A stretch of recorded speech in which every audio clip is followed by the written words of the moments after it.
Friday, August 11, 2023, DanGryder. Probable cause. Just 5 days ago, right now, at this very moment, when two helicopters collided in California, killing 3.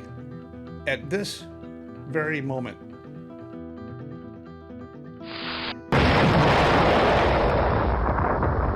This video will stay up and on the air. This is not one of my Sunday night videos. This will be a documentary style. I actually got 2 helicopter crashes to talk about real quick here because this concept is vitally important, and this has to do with procedures and procedural errors. I'm going to talk a little bit about this. I want you to know right up front, number one, I'm not a helicopter guy.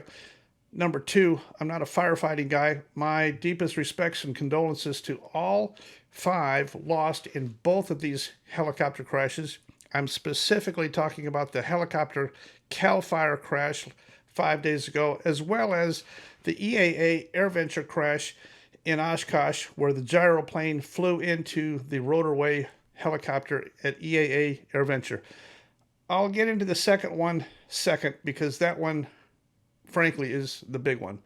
Let's talk about the CAL FIRE one first. You know, Blanco did a couple of videos on this. Blanco and I are good friends. We talk often. We don't always agree, and I'll tell you that straight up. Blanco is a talented, fine American, a pilot. He has a tremendous background in firefighting, National Guard, Army, C-141, some things that I don't have experience in. I have experience in some other areas that he does not, but we often talk. Frankly, we often disagree, and sometimes we just agree to disagree. And that's where YouTube is beautiful. We're still friends. He's still going to steal tacos at the very end of this, and all of that's good. He's a fine guy with a fine family, and I'm going to tell you what I have a problem with, and I'm going to let you vote. Let you take the information in, and you tell me. Blanco wants to put TCAS in all CAL FIRE airplanes because of this crash. So I'm going to give you a couple little clips from this, and here's a clip with Juan Blanco talking about TCAS and the TCAS requirement for having TCAS, which is Traffic Collision and Avoidance System, in CAL FIRE firefighting aircraft. Now this disaster hits with the loss of these 3 men and the 2 helicopters, and I've come to find out that to this day there is still no CAL FIRE requirement in the contract for contract ships to have TCAS on board.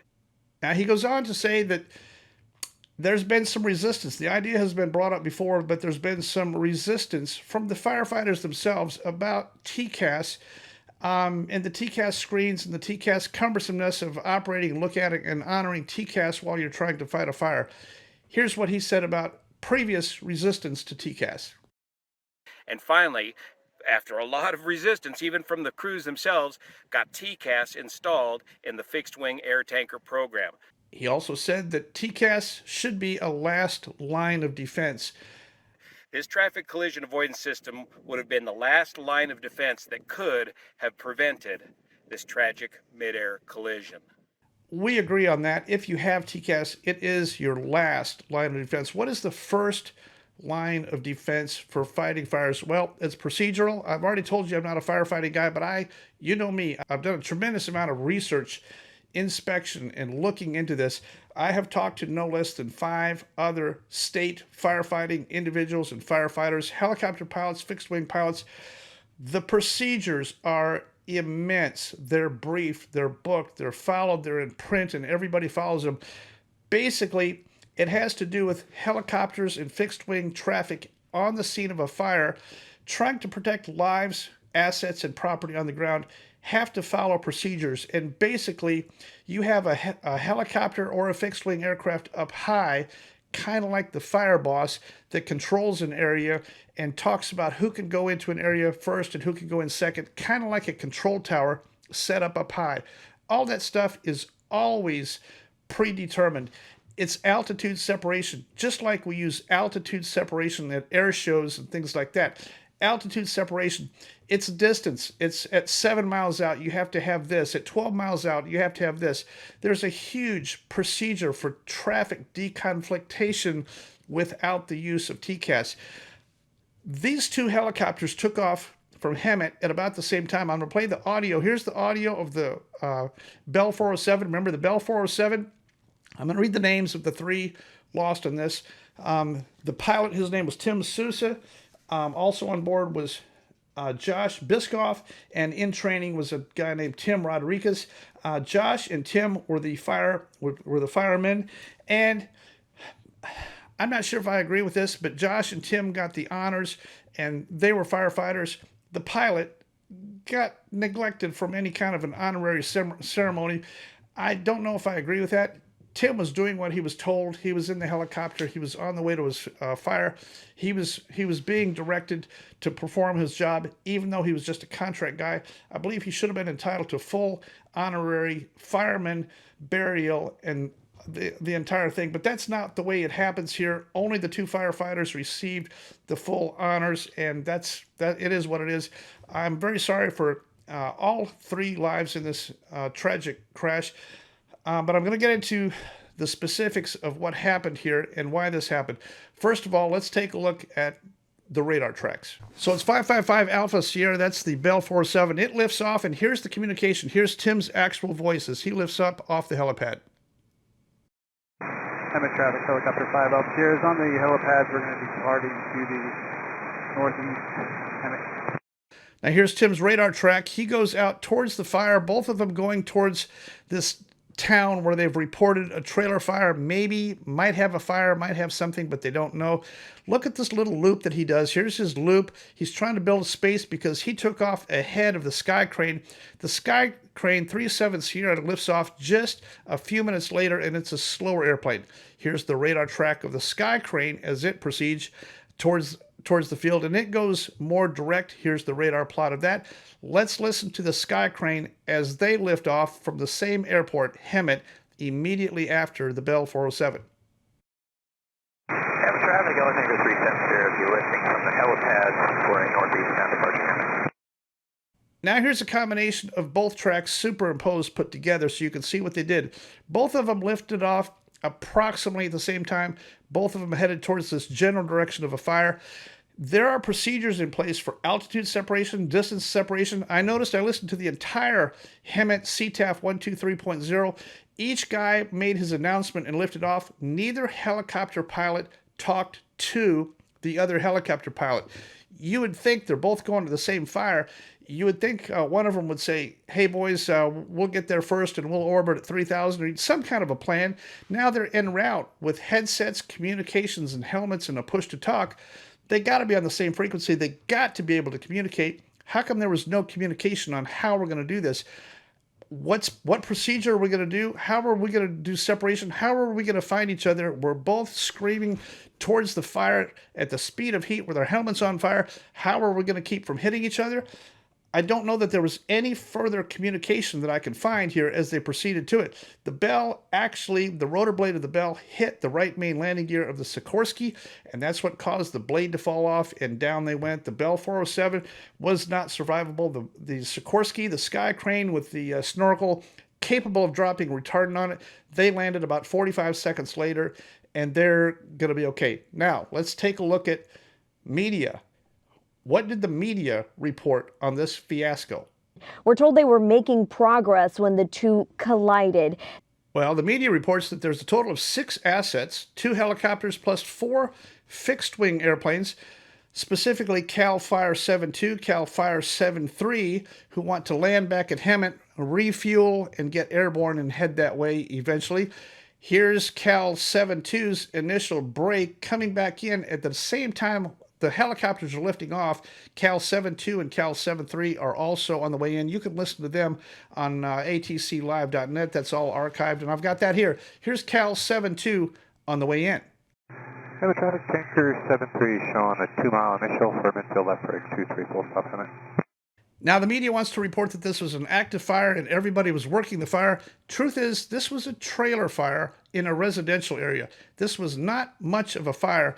I don't know why it deserved 6 CAL FIRE assets being thrown at it at warp speed, trying to go fast and get everybody there. There wasn't much of a fire. In fact, here's a picture of the ground-based units.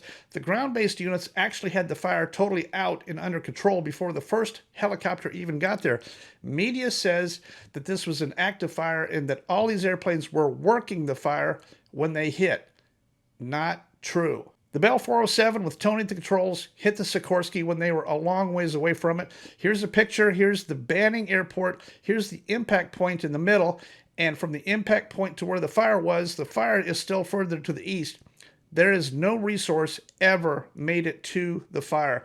Now, when they did get some resources there, now their job is to put out the fire caused by the Bell when the jet fuel hit the ground. Now they have an actual 6-acre fire that they started on the ground. Now that's a big one that you do have to put out. The whole thing doesn't make any sense to me. What happened to procedure here, and how come we did not follow procedure? This should have been very simple. I looked at the ADSB, not another airplane in the sky for 20 miles around here. There was nothing going on. DVFR, how come these two could not talk to each other, could not communicate, could not follow procedure? This is a procedural fatality. I think it'll go down in the history books for all fire departments, aerial, airborne fire people. Follow the procedure. Follow the procedure. Get a command set up. Get somebody up high. Know what altitude you're supposed to be at. Honor it. TCAS, would it have helped? Maybe. I think ForeFlight might have helped. I think talking on the radio, I think talking to the other airplane would have helped. You know, I got little Dylan out flying in his Cherokee. He's going out flying cross country in his Cherokee. No ForeFlight. No iPhone, no GPS. He's got a paper sectional, E6B, and a pencil. He's going to go to a lot of airports. He's going to enter the traffic pattern. He's going to procedurally fly the standard traffic pattern. He's going to figure out if there's any traffic in the pattern. He's going to enter the downwind base, and finally, he's going to announce and talk to other aircraft. He's going to fly a standard DVFR traffic pattern, no more, no less, and he's going to follow the procedure. It's the procedure that keeps you safe. I have no problem sending Dylan by himself out into America to land at any little county airport that he wants to, because he knows that procedure. He's going to file it. You're going to find him on the downwind at the correct altitude, at the correct speed, checklist complete, with the headset on and talking to anybody else in the traffic pattern. You fire guys, what would be wrong with this idea? Now I got to talk about EAA, the helicopter crash at EAA. This is the gyroplane. Apparently, all week long, you know, after this crash, I got so many texts and comments. I seem to be a magnet for people wanting to call and send me messages, Facebook, text, email, and all that stuff. The gyro guys had not been following procedure and had been acting like cowboys all week long. Is the gyroplane helicopter field, the ultralight field down here on the south, is it controlled by the pink shirts? Pink shirts are FAA actual ATC. Is that an ATC function, or is that an EAA function? Here's somebody from FAA that wants to tell you without a doubt whose responsibility that was. Everybody's aware the pink shirts don't control those ultralights, right? Correct. Now here's another video clip. Apparently this had already been brought up numerous times. The guy that died, Mark Peterson, actually ironically brought it up that very morning, raised his hand again and said the gyro guys are flying crazy. They're flying non-standard. And the gyro guys,